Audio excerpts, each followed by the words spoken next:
बहुत से यहाँ पे मिरेकल होने की तवक्को है।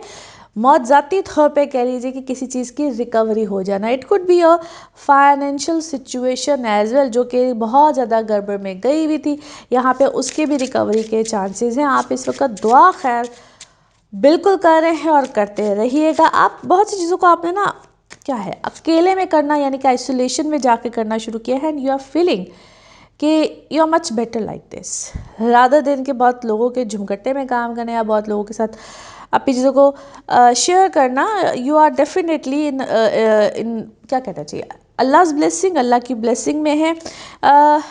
आप क्या है कोई एज अ फ्रीलांसर काम कर रहे हैं, अपने लिए काम कर रहे हैं, just this is for your self. और आपका जो काम है ना वो इस वक्त आपकी पर्सनैलिटी पे रिफ्लेक्ट हो रहा है, विच इज़ वेरी गुड। याद रखिएगा कि जो आप कर रहे हैं वो इस वक्त आपकी पर्सनैलिटी को बयान कर रहा है।